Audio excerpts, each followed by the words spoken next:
Pada suatu hari Rasulullah SAW ditemui oleh malaikat Jibril. Rasul pun bertanya, ada apa wahai Jibril? Jibril menjawab, wahai Muhammad, sesungguhnya hari ini Allah Subhanahu wa Ta'ala sedang mengobarkan nyala api neraka, dan seluruh para malaikat amat ketakutan. Mereka tidak tahu harus bagaimana.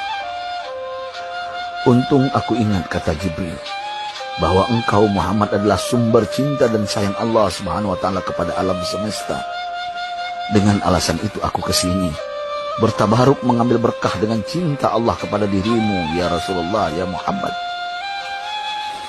Rasulullah terdiam beberapa saat, kemudian bertanya lagi, wahai Jibril, ceritakan padaku bagaimana neraka itu sesungguhnya. Jibril menjawab, wahai Muhammad, neraka itu bagaikan lubang-lubang yang terdiri dari 7 tingkat. Jarak antara satu lubang dengan yang lain ialah perjalanan 70 tahun. Lubang paling bawah adalah lubang yang paling panas. Nabi SAW meneruskan pertanyaannya, lalu siapakah penghuni lubang-lubang neraka itu, wahai Jibril? Sampaikan kepadaku, Jibril. Jibril menjawab, lubang yang paling bawah diciptakan untuk orang-orang munafik. Lubang yang berikutnya untuk penyembah berhala, lalu untuk penyembah bintang dan matahari. Jibril terus menerangkan penghuni tingkatan neraka hingga lubang yang kelima, tempat umat Yahudi, dan yang keenam dihuni oleh umat Nasrani. Setelah menjelaskan penghuni 6 tingkatan neraka, Jibril diam cukup lama. Rasulullah SAW penasaran dan bertanya kepada Jibril, wahai Jibril, siapakah penghuni neraka yang ke-7? Jibril diam saja tidak menjawab. Rasulullah SAW mengulangi pertanyaannya, tapi Jibril tetap diam. Rasulullah tambah penasaran dan mendesak Jibril agar dijawab pertanyaannya. Akhirnya Jibril pun berkata, umatmu, wahai Muhammad, mereka itu para pelaku dosa besar di kalangan umatmu, yang dimana sampai mereka mati belum sempat bertaubat. Mendengar jawaban Jibril, Rasulullah langsung jatuh pingsan. Jibril merangkulnya dan meletakkan tubuh baginda di atas pangkuannya. Tak berapa lama Rasulullah SAW sadar dan langsung menangis bersimbah air mata dengan terisak-isak. Rasulullah mempertegas pertanyaannya, wahai Jibril, apakah benar ada di antara umatku yang masuk neraka? Jibril menjawab, benar wahai Muhammad, pelaku dosa besar di antara umatmu yang belum bertaubat. Setelah itu Rasulullah menghadap kiblat dan sujud kepada Allah dalam isak tangisnya. Sesekali dengan suara pelan beliau membisikkan kata-kata, ummati ya Rabb, ummati, ummati, ummati.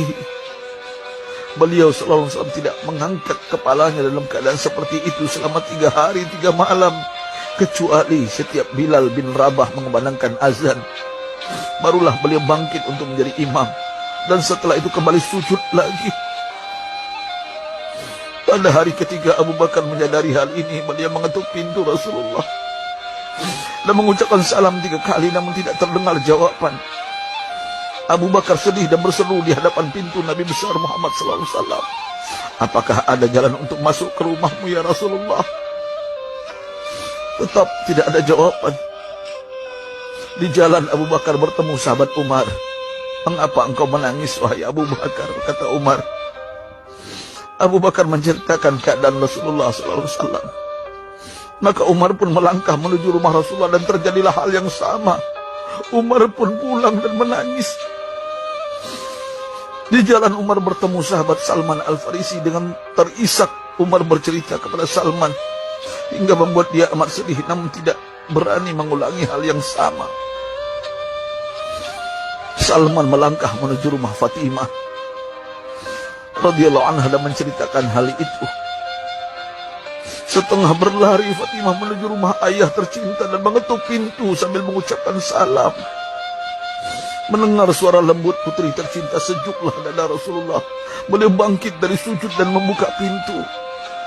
Alangkah terkejutnya Fatimah melihat Rasulullah, ayah tercinta, amat kurus dan pucat.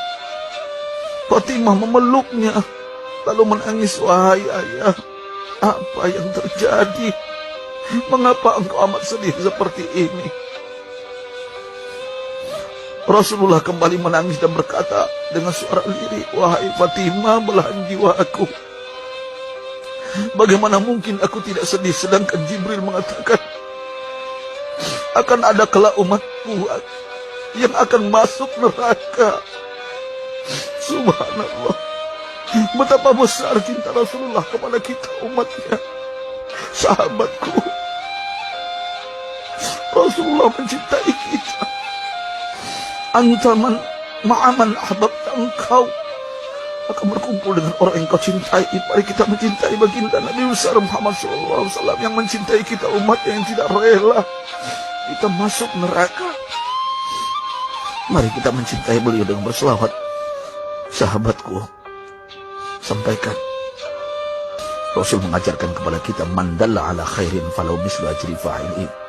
Siapa yang menunjukkan kepada kebaikan, maka dia akan mendapatkan pahala seperti orang yang mengerjakannya.